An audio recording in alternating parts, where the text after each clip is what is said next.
magic of movies. Filmmakers can put all sorts of fantastical things on screen, from a billionaire who helps people to life in outer space. But now, filming science fiction movies is getting a little more grounded in science. We're following the latest developments as history is made with the first movie ever shot in space. Overnight, a Russian actress and a movie producer launched into space to shoot a movie on the International Space Station. They were accompanied by a cosmonaut. They're going to spend 10 days in zero gravity. The movie's about a doctor who goes to space to save the life of a cosmonaut on the International Space Station. Wow, first movie to shoot in space.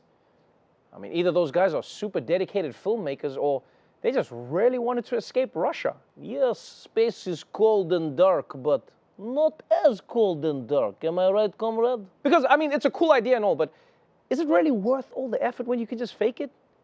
I mean, especially considering how dangerous spaceflight is. I mean, your lead actor could literally get sucked out into space and then burn up in the sun. And then what?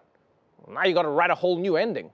And obviously one of the biggest drawbacks about filming in space is that the movie has to be about space.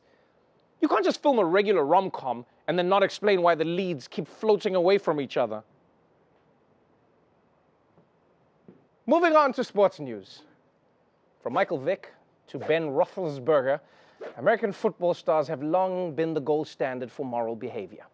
But now, an NFL coach is in trouble for straying from that upright path.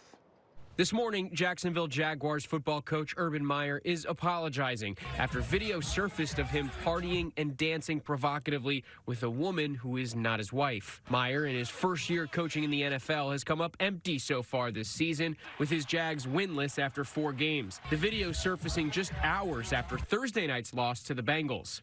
Urban, did you fly back with the team, or did you stay in?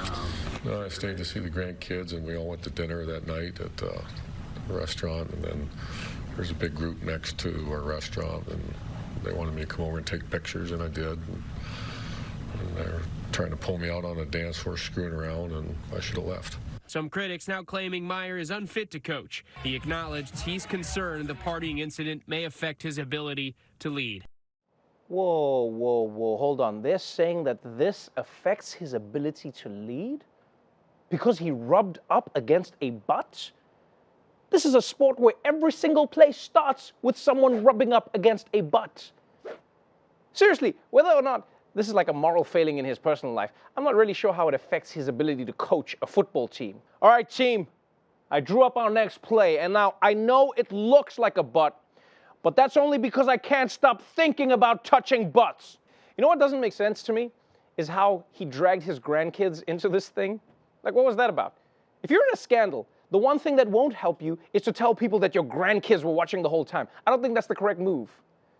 And let's be honest, let's be really honest here. The reason that he's getting so much shit right now is because his team is 0-4. If this guy was undefeated, he could have eaten that person, and people would be like, look, you build up an appetite when you're winning games. Who are we to question the process?